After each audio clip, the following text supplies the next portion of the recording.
Welcome to Mutual Coordinates, the Build Soil Hour. I'm Jordan Fink. I'm so glad you're here. Mutual Coordinates is a project of our nonprofit, Build Soil. It's dedicated to building community solutions for climate resilience, and you can learn more about our work to donate or support us at buildsoil.net. Our work includes education, research, and development around water, fire, soil, community resilience, and conversation. We just completed a major pilot project, planting and distributing 18,000 mixed species edible chestnuts, to support long-term food security and climate adaptation. The last 100 of those trees are going out this weekend. Woo! Yeah.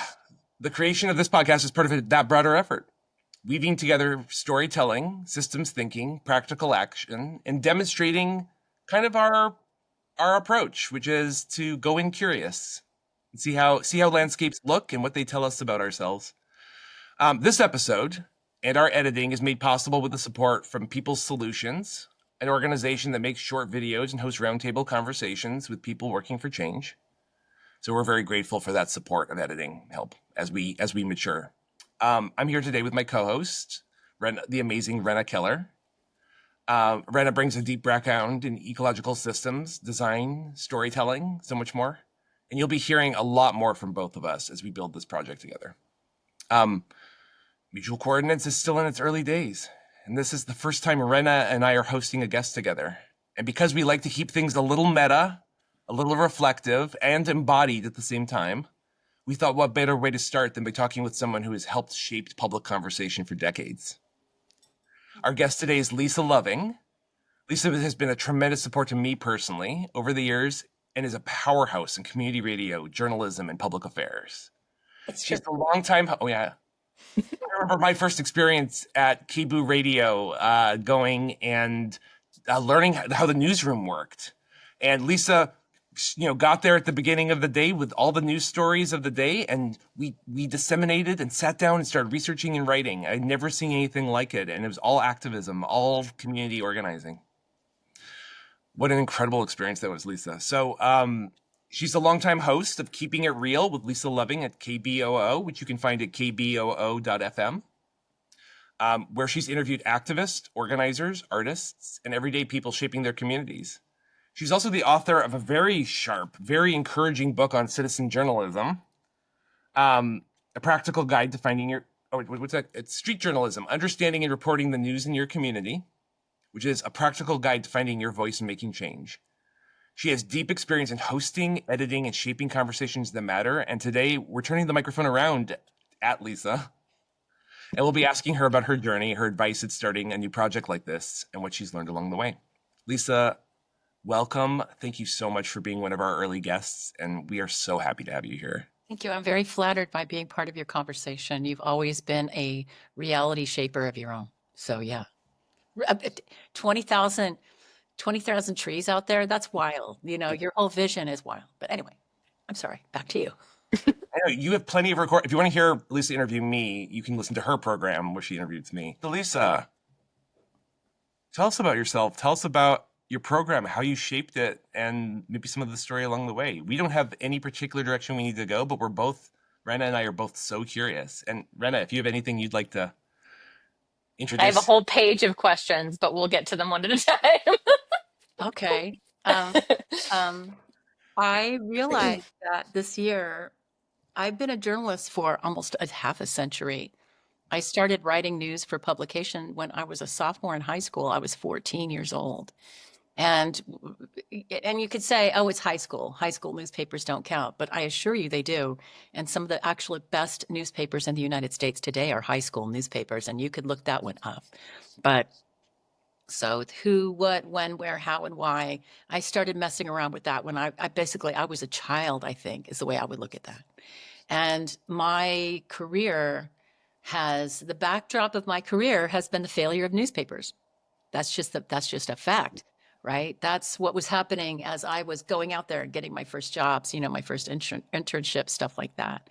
And so it's something that was kind of like a background noise the whole time.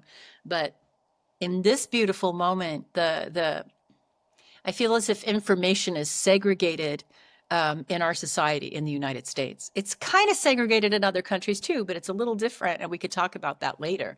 But in this country, this our current moment in the United States, we've got a hostile government takeover. You should look up the song. It's a heck of a song.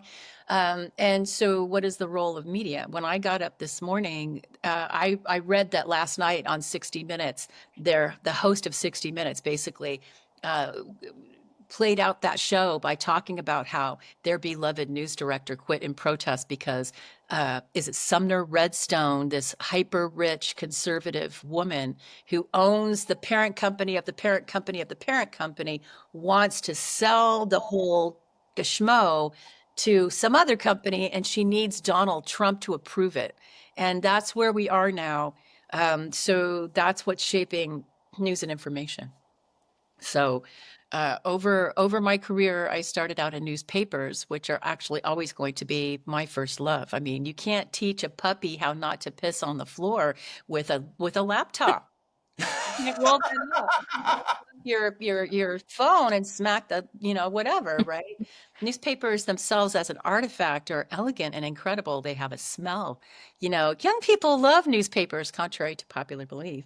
And so I started out there, and when I was young, I also got involved in community radio at KBOO Community Radio in Portland, Oregon, which community radio goes under the radar for a lot of people in the United States, but it is the closest to the grassroots, and it gives an opportunity for everyday people, kids, seniors, just about anyone to onboard their ideas and pick up a microphone and start creating content.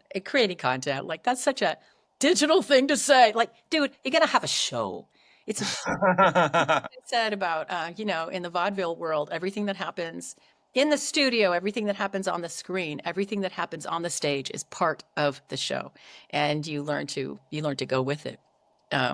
But I had, people assume. So I was just talking about 60 Minutes, and this guy's mad because the rich lady that owns them all is basically trapdoored their beloved editor of 25 years because he didn't want to go along with changing the content like Sumner Redstone wanted him to do.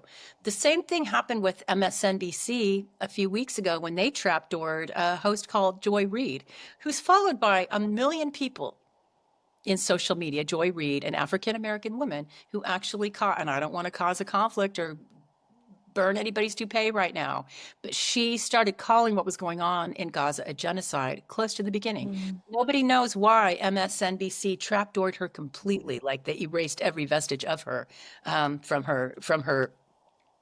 that network. But you can only speculate anymore. Yeah. And so just like in the major networks, community radio, community media also has drama like that, for real. Don't ever believe that any newsroom doesn't have drama between the newsroom and the jefes, okay, the people in charge. It's always going to be there. But so I've been involved in community radio all these years, and there's been conflict there. And some few years ago, I got angry because a new interim station manager just started playing power, and I rage quit my job, right? This was right before the pandemic. And so I started doing different things. I became involved with Pacifica Radio Network, which is the national affiliate. I started getting involved with them and helping them create new programming. We created a show called 2020 Talks, which was basically a national show about the Iowa primaries in leading up to 2020, which is where people wondered if Donald Trump was going to be reelected. So I pulled up my stakes from the local and plugged them into the national. And today my job is I'm a national correspondent for the Pacifica Radio Network, which is the affiliate network that so many of these grassroots community radio stations are part of. Even though Pacifica has 5 main stations that it financially supports. There's also 200 or so or more affiliate stations that are just affiliated with Pacifica. But so at Pacifica, we created more programming. Last year, I created a 10-part training on how reporters can cover elections.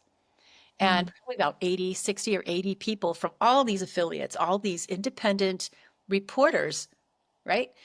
They all took this training. And when you hear people talk about how journalism is dying in the United States, it's true, but it's not true. And there's actually independent journalists, independent media outlets that have incredible integrity all over the place, and you may not have heard of them. So we did the show. We taught people how to do election reporting, and then we turned it into a show in the lead up to the elections last year, and then for several months after it, because we knew that if Donald Trump was reelected, our society would unravel at an even faster rate than it had been unraveling during the COVID pandemic, right? Um, and then after we wrapped up that show, I just started continuing to work. I'm still working to help create content for the Pacifica Network, which is 80 years old next year. It's the oldest independent news radio network in the United States.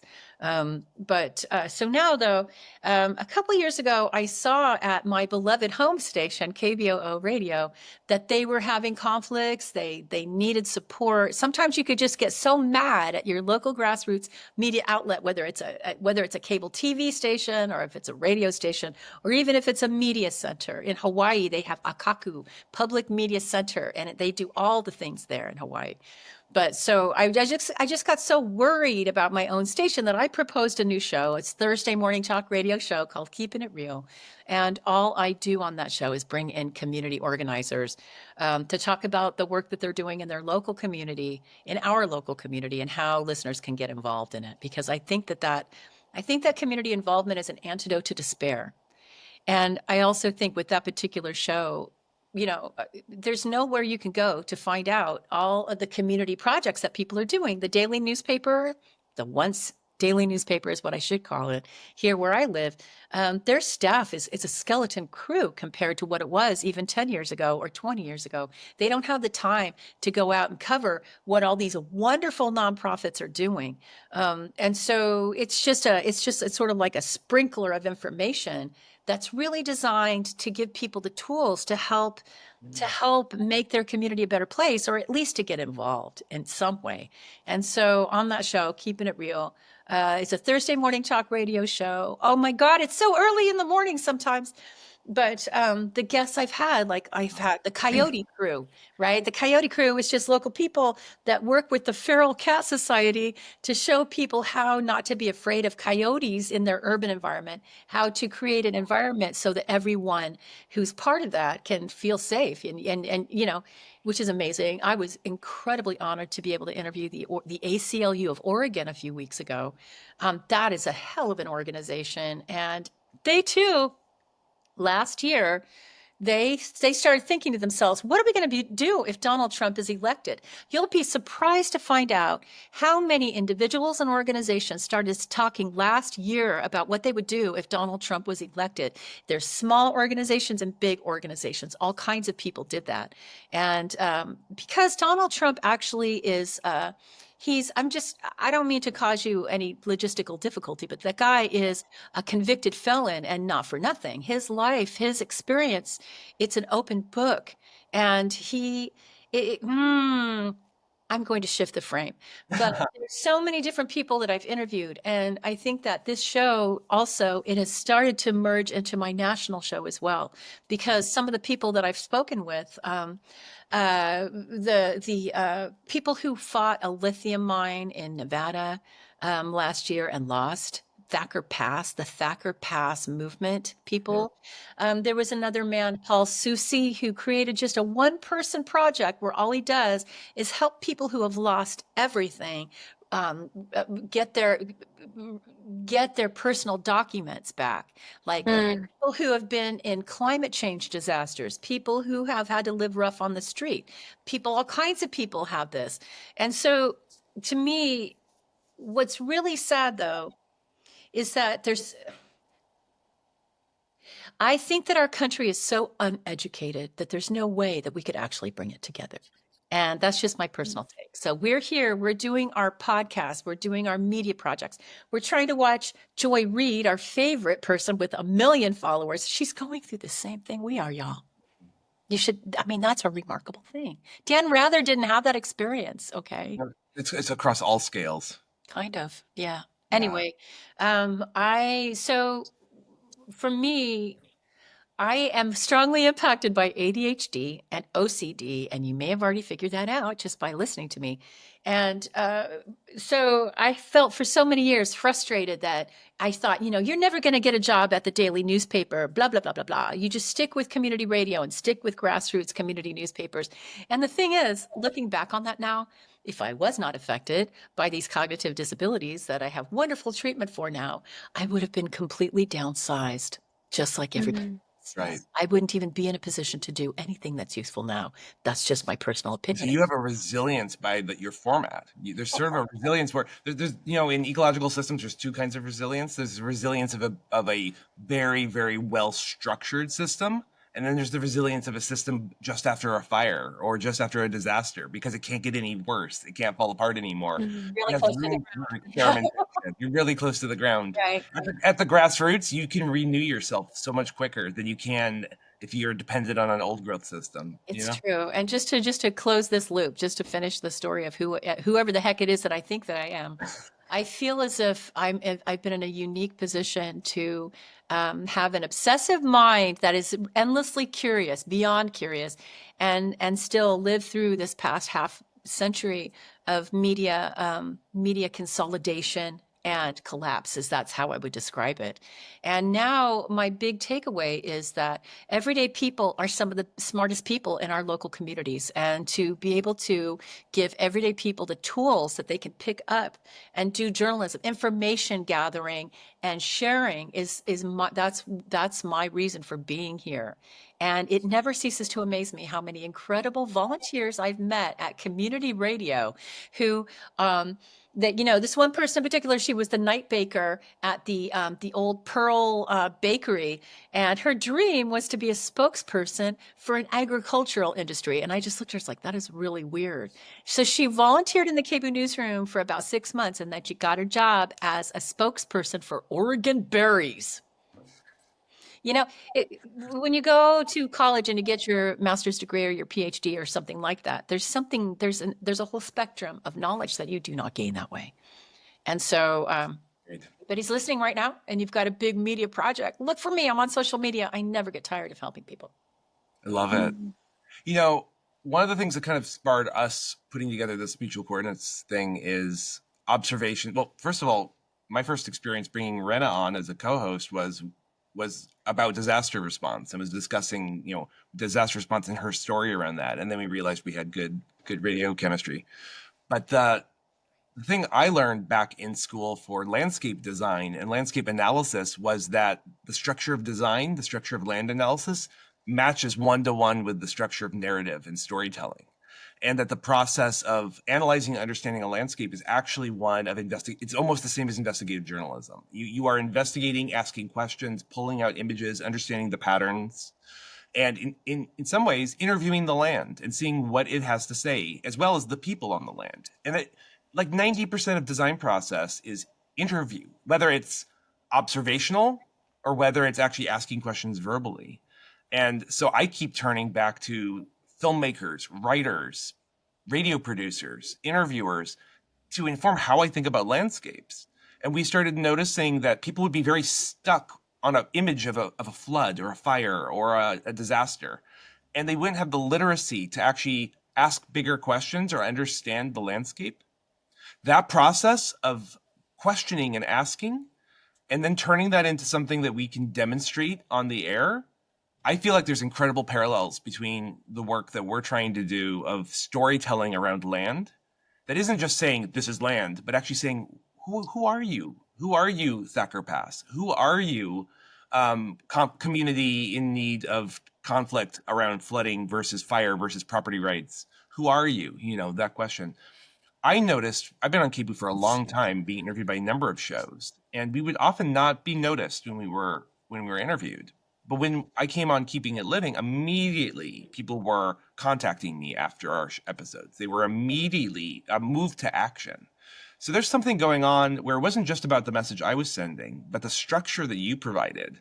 And I'm curious about how you go in, how you frame it, how you make sure that you're taking care of and centering your guest, but there's something that you elicit that actually brings out from that guest a hearable message. And I've seen you do that even more now that you've gone on to online, because I've gotten to see what happens when you have time for post. Live radio versus a little bit of editing is a level of control and a level of power over the structure that is pretty phenomenal. We went from our casual, lovely, but very, very interesting conversations together to something where you were repackaging me in a way that felt like more like what I wanted to say than I did say. And so I just want to encourage you to open up about the wisdom of how does one approach this? How do Wrenna and I and others that are involved in our work follow your mission statement, but in our context? If I start to cry, it's totally okay. Anyone who's not crying at this time in history probably should. I Real. I am keeping it real. There's just a whole bunch of things just popped into my mind. And part of it, I think, has to do with who you are, who each individual person is that's trying to create media or draw the narrative out of someone. Like your own experiential knowledge is going to have an impact on how you relate to the person that you're speaking to. And one of the things I have in my little orange book is that if you don't respect who you're trying to interview, you should not be interviewing them. And that's true of right wingers too, right? In my career, I've probably interviewed 1,000 people, 1,000 people. And I think because I'm my mother's daughter, I just take this extreme interest in each individual person. And there's part of me that kind of wants to turn them upside down and shake them out and get the story out, but you can't do that, right? Because they might break at the top and nothing will come out, right? Because that does happen too. And before I go any further, I want to say I've probably made every single solitary error that there ever was to be made in trying to get someone to relate to me and open up. So there's that too. Over time, you're going to make mistakes, and you might just brush them off and say, "Oh, I don't care about that," or you might stop and think about the impact that it has. But when I was a little girl, my mom was a surgical nurse for almost 50 years herself. And she would come home from work and we'd say, "What'd you do today?" Right at the dinner table, which is disgusting. I look at it now, like she'd be talking about surgery, we'd be eating hot dogs. But she would always come up with an analogy to describe what happened so that we, the little kids around the table, would understand what she was talking about. Right? We fixed a hernia today. And what's that? A hernia. Remember when on your bicycle it kind of broke a little bit and this part of the rubber started bubbling out and it looked really weird, and we had to go in there and take the rubber out and put a new rubber? That's a hernia. The same thing happens in your body. And so, in other words, she was thinking about her audience. She was speaking directly to her audience in a way that she knew they could understand, even though we were little kiddles, right? That right there, that is a major thing. If you are trying to share information, share a narrative, gather information, be hyper aware, be 100% aware of who you're talking to. Because sometimes, and I'm not going to say I've never done this, sometimes if you're the media maker, you have this idea that it's about you, right? And you may not realize that the people that are listening to you have their own things that they're interested in, right? So start out realizing that you're facing outward and you're talking to people. You're a sprinkler and you're watering the lawn.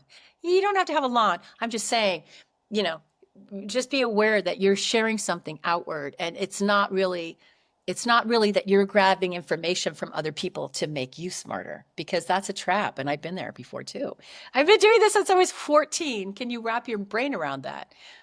When I was a teenager, I was covering the Sacramento County cable negotiations. Now, you tell me, did cable television become an important thing over the past half century? Oh, yeah, it did. We didn't even know the right questions to ask. By we, I guess I mean me, myself, and I, because I was the intern and the owner of the Galt Herald or the Elk Grove Citizen. They didn't even know what they were telling me to do, right? So it was all on me. But you start out realizing that you are an information distributor, and you need to be aware of who's picking up your information, who you want to be reading it. And I just want to put this in there: always be aware of kids. Kids are going to be everywhere. Kids love information. I was one of those kids, so always be talking to them. But I wanted to say this too. There was somebody I saw this recently. There was this guy named Joe Bagent. And of course, you've never heard of Joe Bagent. There's no reason you would have. But he was one of the most brilliant journalists in American history. And he only died about 15 years ago. He was a columnist in newspapers in Appalachia, right? I mean, I feel as if he was from one of these Dakotas or one of these Virginias, North Virginia, West, wherever one. He was from coal country, which is Midwest. actually where my ancestors are from, Tennessee, and they were all miners too. But his great book was called Deer Hunting with Jesus. It came out in 2007. And what Joe Bagent did was he was absolutely embedded in his own local community. And he did not accept the hype and the propaganda of political parties, okay? My dad always told me and my family, don't glom onto a political party. All politicians lie. Don't ever trust anything they say. And it doesn't matter what party, if their name is Kennedy or what, just don't ever. That, because that's them. And Joe Bagent was the chronicler of that. And I was just being reminded just last night that he was very, very harsh on Democrats and liberalism in America. And so this is 15 years ago, almost 20 years ago that he wrote this really famous book that's actually a compilation of his columns. But one of the things he talked about was that, liberalism in America, liberals should have made sure that everyone could read. Liberals in America, the biggest mistake anybody ever made was letting public education be demonized, which Donald Trump led the charge of that, right? Excuse me, no. The other Donald Trump, Ronald Reagan. Ronald Reagan, the what was it called? America at Risk Schools Report. Was he the great communicator? Oh my God. So, I mean, with Joe Bagent, it all starts with basic education and literacy. And I strongly encourage people to read that. I think that when you look at where we are as a society, and I'm saying that information is segregated, that's really the root of it. Right. And so, our society is very divided. But if you look at it, it's like some people, I think it's like 25% GOP, registered voters GOP, a little bit more than that. It's like maybe 40% or 35% Democrats, and almost the rest is independent voters. It's something like 48% independent voters right now. And that's according to, what is the name of that poll? Nielsen polling. Always question. But in other words, most people Joe Bagent called it, like most people don't even buy those parties. But the real failure of newspapers had to do with privileged people who ran these newspapers for many generations, and they didn't want to change. A lot of them were, please forgive me for being so explicit. They were privileged white males who did not have friends that were African American, right? Or whatever. And they ruthlessly guarded the status quo. And that's part of the reason we're here now. When I went to journalism school in the early 1980s, it was don't glom on to a cause, right? You're a journalist, you have to be objective, blah, blah, blah, blah, blah. There's no such thing as objectivity. Fairness and accuracy are our standards, which is something that the 60 Minutes guy said last night. That made my heart melt to hear him say that. When people start telling you that they don't want to take a side because, that's just going to taint their reporting, that is a side.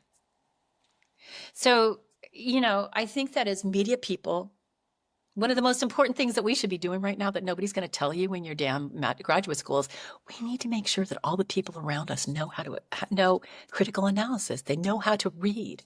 They know how to use the internet, right? So many people don't even know that. And also Joe Bagent is chapter and verse on that. Chapter and verse. Okay, next question. I'm a rabbit hole jumper. No, it's lovely. And we are on Riverside, so we can be editing and we can be shaping this too. Okay.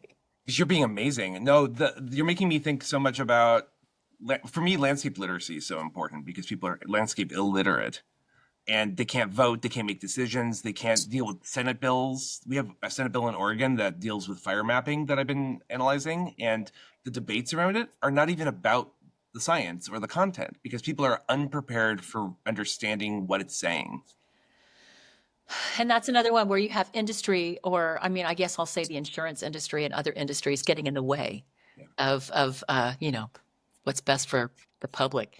And just on that, like not meaning to like change the subject, but Jordan blew my mind during that one interview we did when I said, "No, I just can't move forward. I need you to be my guest." Okay, the recording is going. Jordan, what are we gonna do now?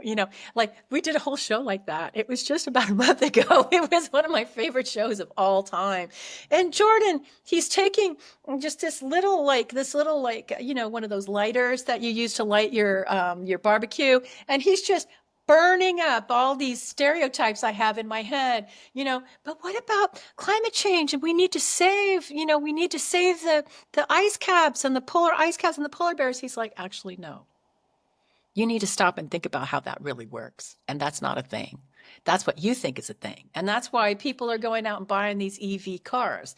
But that's not going to save anything. The truth is, all of so many parts of global society have so much to gain from the complete and total melting of those ice caps. You just need to adjust your expectations right now. And it made my head explode. But it's true. Like, I would have told you that I was impervious to propaganda. But now I've been living with my mom. MSNBC's going 24/7. Jen Psaki, get the hell out of my life. Like, I'm screaming at the TV all the time. And it's all of the propaganda that I have internalized, right? Everyone's got it. Now I'm getting calls from friends who are like 10 years ago, you told me about the polar ice caps, and now Trump's buying Greenland. And I'm like, So I want to give room also to my wonderful co-host, because one of the things that we're learning is how to do a two-person interview. And that's something that, you and I have been one-on-one a lot. I want to know some of these secrets about how do we have two guests? How do we have two hosts? How do we play with that a little bit? So I want to actually practice for a second and say, Wrenna, you've been an amazing observer, but I also know that you came in prepared with some questions, and I'm curious what you're feeling right now. Just really quick, just to finish that thought, one of the things that you can do as a duo is create a map before you start the show and say, I'm going to ask the first question, you ask the second question, or I'm going to take the first 10, you take the second 10. Any way you can think of to organize it. But I want to hear Wrenna's questions too, like right now.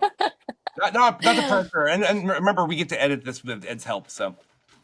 Yeah, no worries. I mean, that's one of my biggest pet peeves, and I think one of the reasons I have such a hard time interjecting myself is one of my biggest pet peeves is either being talked over or interrupted, or watching someone else repeatedly do that to another person to the point where like I'm not able to hear the full story or whatever. And so I have a lot of spaciousness for just like letting things like walk themselves out and talk themselves out. And so yeah, so thank you, Jordan. I appreciate that. And I mean, I don't even know where to start, Lisa. I mean, we kind of actually touched on so many of them already. You talked about creating rapport and how you've made every mistake in the book there is to make when it comes to that. I have so many questions around what that's looked like and what you've learned there. And then we just talked about expectations, or that word expectations was tossed out there. And so I just want to say, like, I want to ask, like, how do you temper your expectations of going into an interview and being like, okay, here's my questions, here's what I think I'm going to get, here's my intention, versus what naturally unfolds? And how do you just like kind of be okay with what naturally unfolds versus like steering something so that you can, when you're in post, actually appreciate what you helped create? So whatever of those you feel like going into first, I'd love to know from you. So when it comes to figuring out how to, like you said, when you say manage expectations in an interview, what I hear you saying is, how do you structure an interview so that it unfolds in a way that's logical and doesn't go to a place that you don't want it to go? Definitely an interview is a vehicle, and it will drive around. And here in the past few months, I've seen some people on television, including Jose Diaz-Balart. If you know who that is, you do. I've seen him lose control of a couple of interviews on MSNBC, and it fascinated me, right? So if you can picture a grape arbor, right? A beautiful structure, and your grape plant is growing on it. Your questions are that arbor. Like Jordan said, like you said too, Wrenna, it gives you structure. And so I write everything down. I just do. And that's because now I've got my ADHD and my OCD diagnosis, and I'm getting literally. I mean, the good part is the bad part with that. It makes me endlessly curious, but I take extra steps to be focused and organized, right? Mhm. I'm like Jordan was saying, and I never get tired of listening to you talk about the landscape. There's just I'm going to be nerdly now.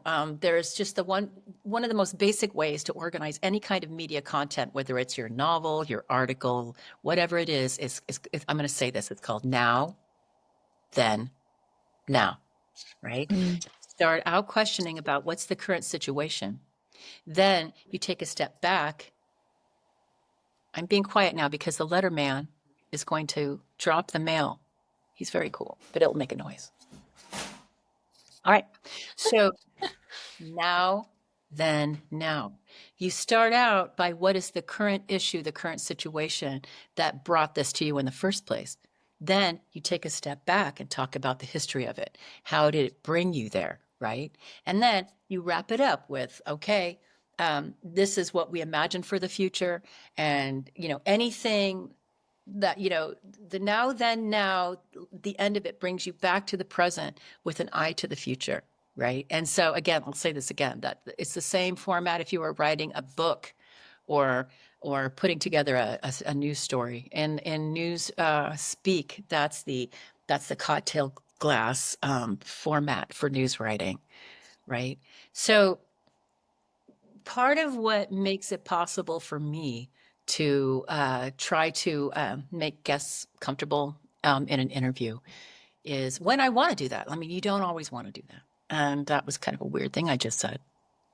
But I spent many years working at the Scanner newspaper, which is an African American family owned newspaper here in Portland, Oregon. It was also in Seattle. And just last week, they celebrated their 50th anniversary. And so, as a white woman in a Black newspaper, the first thing I did was I realized, oh my God, I'm never going to understand some of the stories that I have to cover, right? I can have empathy and I can certainly be sympathetic, but there's aspects of people's experience that I cannot even begin to understand here. What the hell am I going to do about that? And I started thinking about it, and I found a handful of what I call touchstones. Three people, actually, at that job in particular. One of them was Carl Flipper. He was the president of the local neighborhood association, an African American man who was patient and generous enough to explain things to me that I didn't understand. Why does my coworker look over his shoulder when he's walking down the street all the time? Basic stuff, right? So I found touchstones in different communities who I asked them, will you invest in me? Can I ask you questions that I don't understand? It's never people's job to do that. When you are a white person working in community of color, it's never other people's job to educate white people. Um, but I found people who did. And there are people that I'm still connected to now who are still living, right? And that's really important. And even if it's a community that you're already a part of, consider finding people in your area of expertise, your area of reporting that know things that you don't know. Oh, let me walk this whole thing back. The first step is realize and take the time to figure out what you don't know. Do that all the time. Never don't do that, right? Think about it until you figure out something that you don't know, right? Is important. But again, I actually, for whatever reason, also studied African American history and culture in college. I was just drawn to it, and I had amazing professors. And so when I got this job, it changed my life. And I met people who are family with me now, but I also hurt people, right? Disclosing someone's name in a story without telling them that their name is going to be in a story. Don't do that. Mhm. Don't do that, especially if it's an everyday person, not a public figure. We could talk about public figures in a second. If you're quoting someone in a story, let them know what their quote is. The Willamette Week taught me that. Now, if you live in Portland, Oregon, the Willamette Week is an alternative news weekly, and one of the most terrifying things, and if you're listening, my friends at the Willie, I apologize right now, but one of the most terrifying things that could ever happen is that they call you on the phone. No, seriously. I'll tell you that right now. And I'm leaving that. I'm not even going to keep talking about that one. right? But they did tell me when they were fact checking the stories that I've been in, they will call me back and say, "This is your quote. Are you still good with that quote?" I mean, I want to strongly encourage you not to be a hit and run journalist, right? Now I want to because we're getting really specific right now. I want to differentiate between everyday people, the lady that runs the daycare, or even your neighbor who's running for city council, right? She's still an everyday person. Differentiate between them and the people who you're going to be watchdogging, right? Mm. You're watchdogging people who have power and resources, right? You still want to be fair to those people. Fairness and accuracy, remember, fairness and accuracy are our hallmarks, right? So for many years, I covered City Hall in Portland like a blanket. I had to cover the police bureau. I covered the City Hall. I covered Multnomah County. I covered the state, but not as much, right? I still covered local elected officials, but it's really kind of important to treat them fairly too. Kind of important. No, it's very important to treat everybody fairly. And that includes the Portland Police Bureau. When I worked at the scanner, oh my goodness gracious sakes alive, we did some extremely, extremely critical stories, right? Mm. But in this, Portland thinks it's a big city, but it's really a small town. So in my experience, I created relationships with the people that I was covering, even the people that I was critical of, okay? And I explained to people how I do it. Mayor of Portland, I've interviewed every mayor except Ted Wheeler and whoever that guy is now, forgot his name. God bless them. But I mean, and it was really hard to get an interview with Vera Katz. Whoa, that was a small war. But in the end, I mean, what we do is relational. It's not transactional. So I write out my questions in advance. If I'm interviewing an everyday person, I'm going to consider the possibility of sending them the questions in advance, right? Mm. Some people are like, no, you can never do that. Fine, do it your way, y'all. Okay. But for me, and my ADHD brain too, by the way, when I sit there, I will always make questions in advance if there's any human way that I could do that. I may or may not share them with the person that I'm interviewing. But when I share questions with the people that I'm interviewing, and for my KBOO show, I always try to do that because everyone I'm interviewing is an everyday person. They'd have never seen their picture in the paper. They've never heard their voice on the air. And those are not gotcha interviews. They're informational interviews. That's very specific, right? Mhm. But when I got to interview the governor a couple times, I will tell them what I'm going to talk to them about because I want them to be prepared, right? Maybe once in a while, I've even sent a couple of the questions I want to ask to affluent, influential people who are elected officials. But that doesn't call me an asshole right now. But that doesn't mean I'm not going to ask a whole bunch of other questions too that I didn't write down. It's not handcuffs, y'all, right? But trying to make people safe by showing them, I'm going to give you a little, and then I'm going to expect you to give me a little, right? And we're going to be Mm. doing this for the long term. When I interview fancy people, I always give them my cell phone number, elected officials, and I'll say, I want to give you my cell phone number, chief of police, right? I want you to have my cell phone number so that after you see the story, I want you to feel comfortable to call me and let me know what you thought. Also, if you see a story, I want you to contact me and let me know. You understand what I'm saying? I'm giving a little bit. I'm making myself vulnerable. And my journalism professors would have had a cow, but Mm. they're not here. They were all downsized, y'all. Sorry, I just You're still standing. Yeah. anyway. Thank you. I really love that. The give a little and expect a little. The at least letting people know a few of the questions in advance feels like it kind of levels the playing field. It gives people who might be nervous about what side you're going to take a little bit of ease, right? And then also give people who aren't regularly interviewed or aren't seeing themselves, like you said, at least like a little bit of a leg up. They've got, even if five of the questions are hard to answer, they at least kind of had an idea of what they were going to say to in response to three. So that's really helpful. Thank you. More recently, I've been doing these national interviews of experts in their field, and a couple times I've sent them the questions, and then we're doing the interview, and the person says, "Actually, I don't work on that at all, so I can't answer any questions." And I'm going, "That's why, that's why I wanted to tell you what I wanted to talk about." But we work it out anyway. but it is Mhm. about having a relationship. And it fascinates me how many of these fancy people, elected officials, members of the city council, members of the state legislature, I'm friends with now 20 years later, and they don't do any of that, but we're still friends. Mhm. So something that I was taught a long time ago in storytelling around landscape design was that when you do a presentation, most people make this mistake of thinking that a story could be like the journey of a hero, right? It could be a story of that kind of Fucking thing. Star Wars.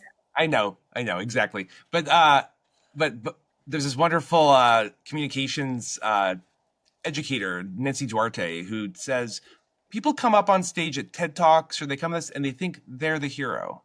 But no, the audience is the hero of the story. And so I also want to mention that there's a fourth to the nth power guest here, which is the audience. And every show that we do is really about trying to be a mirror and a reflection and creating a space for listening for people who are the listeners. They're not just the people who donate, they're the people who actually are taking whatever it is that they get from what we say and doing something with it in their lives and their world.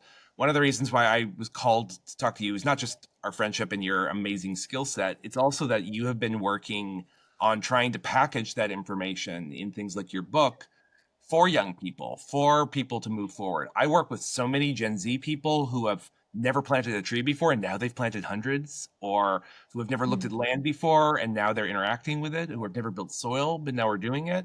I'm curious for you, like what do we want to do in order to demonstrate the making of radio, the making of content, the making of journalism? Now I am going to cry. Oh. I mean, I'm just going to say it again. I've interviewed 1,000 people over the years, and what never ceases to amaze me is the disconnect between the media and everyday people. And it really is, like you just said, it's about the people, power to the people. The people really are the ones with the power. So, how do we invest in each other to make sure that 1 million people don't die of COVID? Or to make sure that the entire life expectancy of the United States of America doesn't drop 2 census counts in a row because of one fucking greedy ass family in West Virginia, whatever, giving everybody these drugs. You know what I'm saying? We really are. We're we're sailing on the waves of human people who deserve better, right? And it always too, like when I go out and I do trainings on, basic news writing, or I have a wonderful training that I love about how to write a memorial for someone you love. It never ceases to amaze me how wonderful and smart and compassionate everybody is. And that's not the sense I get of humanity when I watch TV. It's weird. So allowing yourself to trust your own instinct about respecting the people around you, and despite the messages we get, they voted for Donald Trump, they're bad. That's not the story. It's just really not. So yeah, people, treat them with respect, even if you think they're an asshole and you have to interview them. And I mean, I really apologize about these obscenities. You could put in bleeps, I guess. But I mean, I have interviewed people that I absolutely despise, and it's not good, right? It's bad. And it turned out to be bad journalism, bad radio. If you can figure out a way to even find one piece of respect for the person you're talking to, it elevates everyone who's listening. Otherwise, it's literally like a malfunctioning, what is that? Sewage treatment plant. What happens when the sewage treatment plant doesn't work right? It just spews. I don't, I wanted to ask in regards to that, how do you catch that in that moment where you're like, you want to acknowledge the elephant in the room, without kind of, I don't know, undermining your own story or your own approach? Like, have you found that you've had experiences in your reporting where you've had to really stop, acknowledge the elephant in the room, and kind of speak to the audience in that way? Like, just so you know, blah, blah, blah, blah, blah. Or to be quite candid, I don't agree. Or have you found that that's been a good thing, a bad thing? Like, is there a line that we should or shouldn't cross in that regard?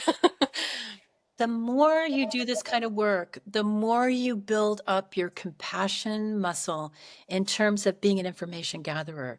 You have Mm, a spidey sense, if you can, a spidey sense about the emotional feelings that you're getting from the person you're talking to. And that can also, it's frustrating to try to do that on the phone. But I Mm. mean, literally, there have been many times when I've been in an interview and I've thought, this is part of the wisdom of scripting the whole thing out in advance so that I don't have to think 14,000 different things in my head at once. When I take my intro, my questions, my outro, and all of that, it gives me the ability to take a step back and think about things in the moment. And like you said, in the moment, those are the right words. You are sharing a moment, right?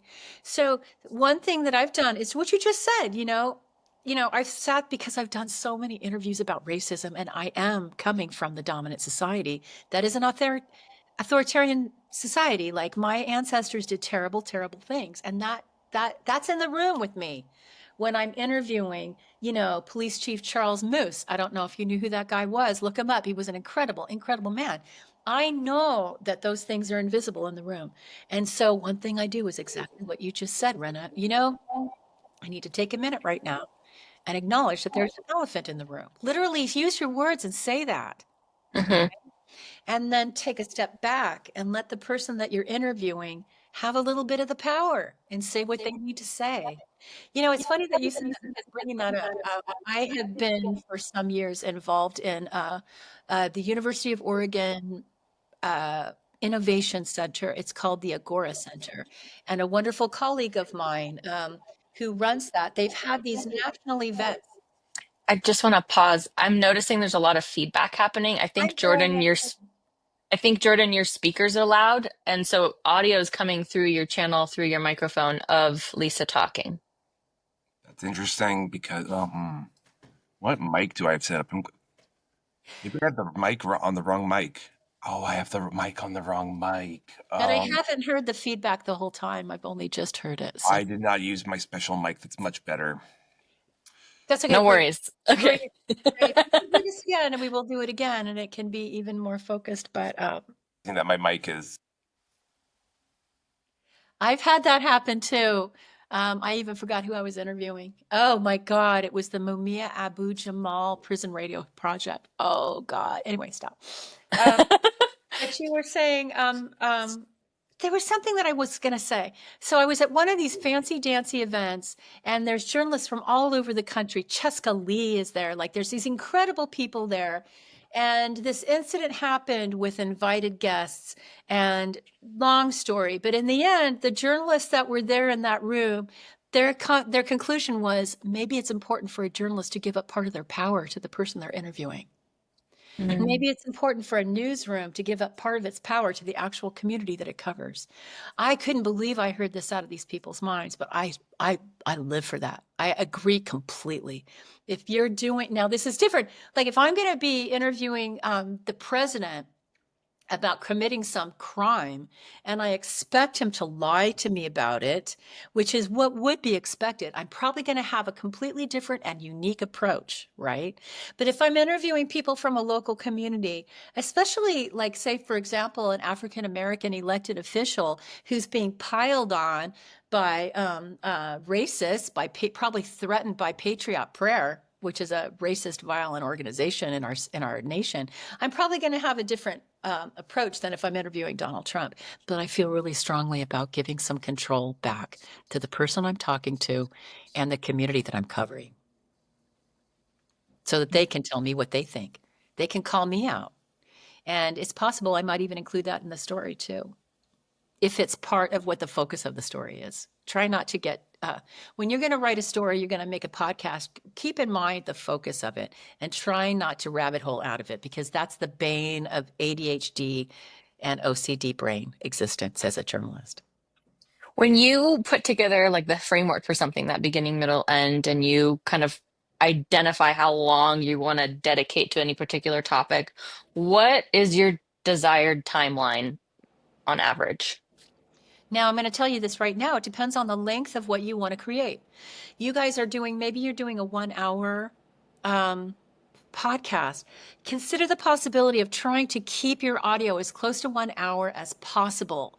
Because when you are, we're trying to figure out the structure of it and stuff like that. If it's more, it's better to organize your content from the questions level.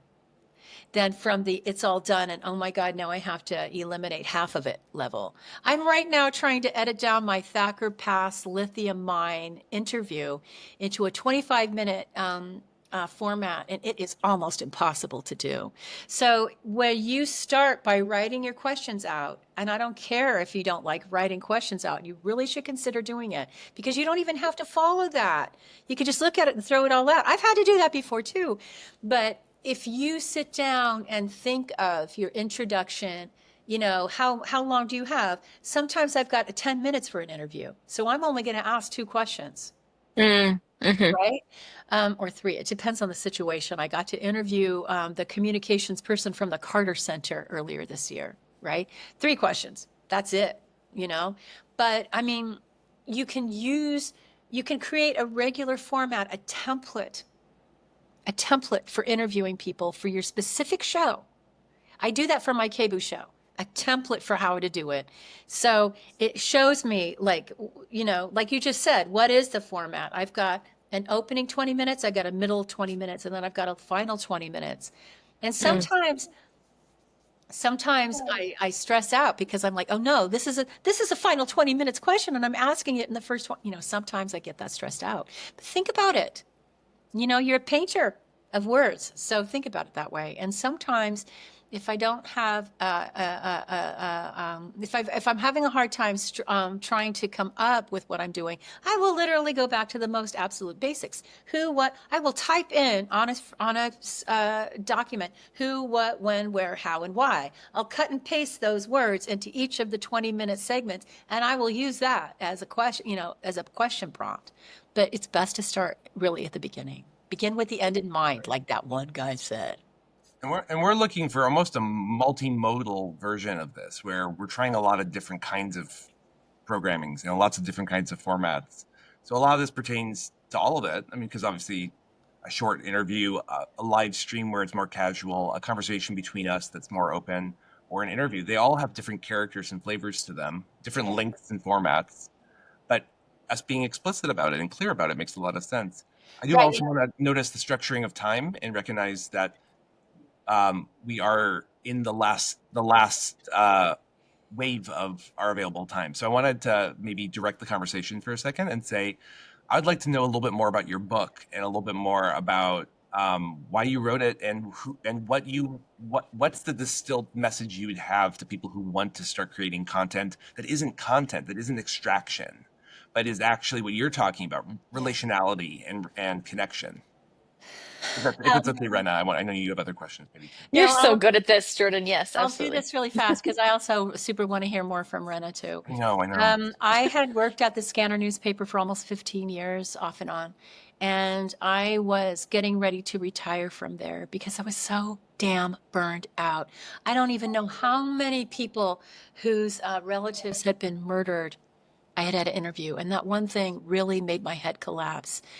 Interviewing probably 100 people about someone they loved that had been murdered by either the police, which in my mind, that's being murdered by the state, or somebody else in street violence. And when what you asked just totally went right out of my mind. Ask it again.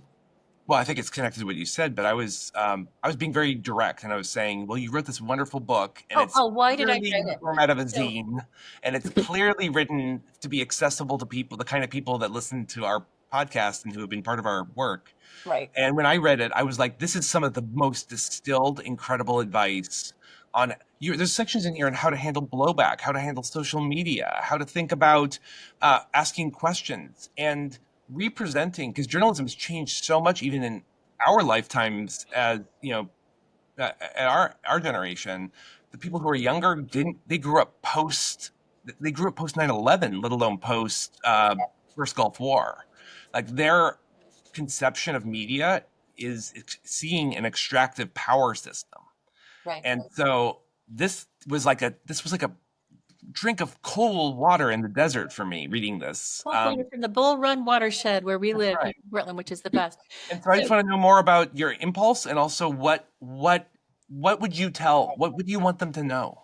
The thing about journalism is that you don't need a damn master's degree or a PhD to do it.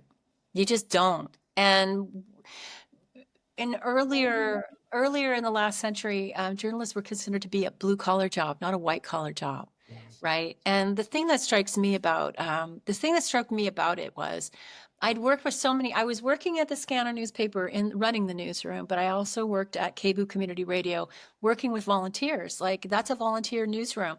The law of 2 feet, right? The law of 2 feet means if I don't like doing this, I'm going to walk away, right? So running an all volunteer newsroom like at KBOO, it made me take more time to ask the people who were the volunteer journalists, like, what is your vision? What do you want? What are you doing? What interests you?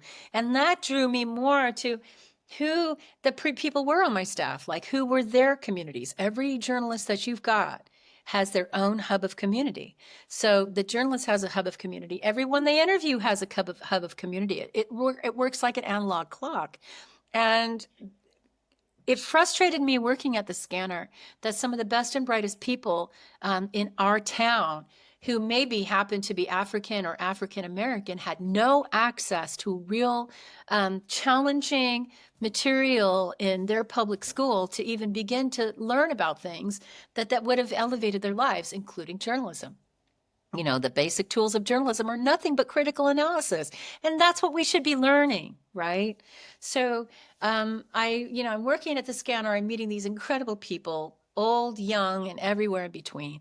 People who have been systematically oppressed by society. Like, why doesn't someone feel comfortable walking down the street in the city of Portland, Oregon? Why? It's because the police bureau would harass them, and they really, truly did. And I could get into that, but I'm not going to.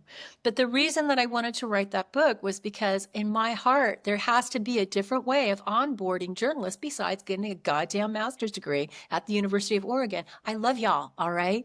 So the thing about street journalists is, as I went through my entire career in all these local communities and in big stories too, it struck me how so many of the people that were coming from journalism school really didn't know how to be local journalists. Right.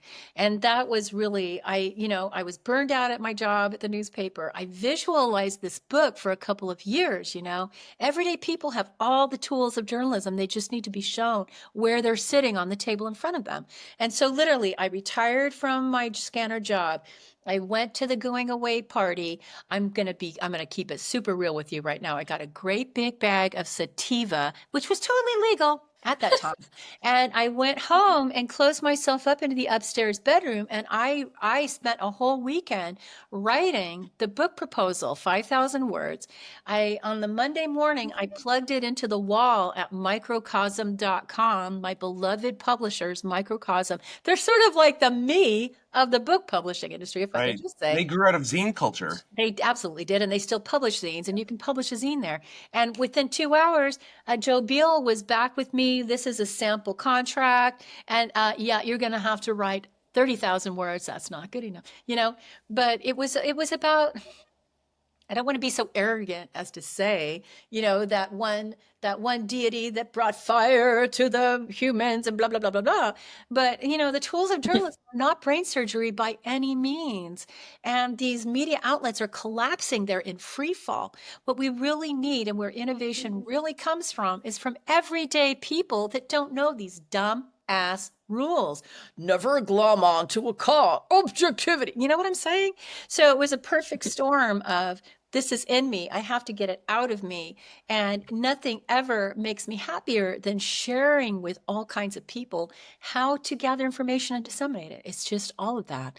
And I still truly believe that everyday people are the future of journalism in this country. It's not going to be MSNBC or The Oregonian or Advanced Publications or any of that. That's a lot of talk. Every moment with you is a trying to think about the decentralized version of master classes. I talk like it's an example of mutual learning. Every moment with you is a wonderful example of mutual learning, and it's incredible.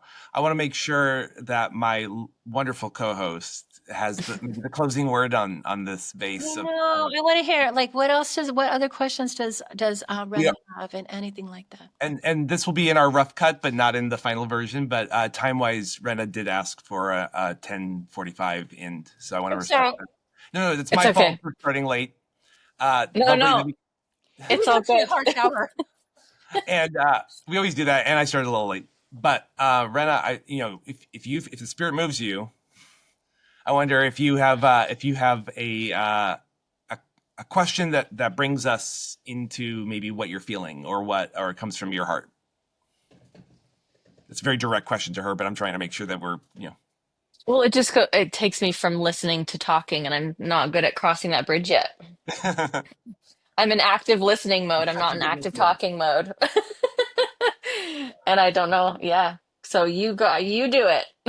Okay. Yeah, before you finish, one time I was doing a talk radio show at KBOO and the guest didn't show up. And my beloved manager, who was the public affairs director, said, Lisa, can you interview this guy in front of the building? He's here from the chemtrail convention this weekend at the convention center. Can you just talk to him?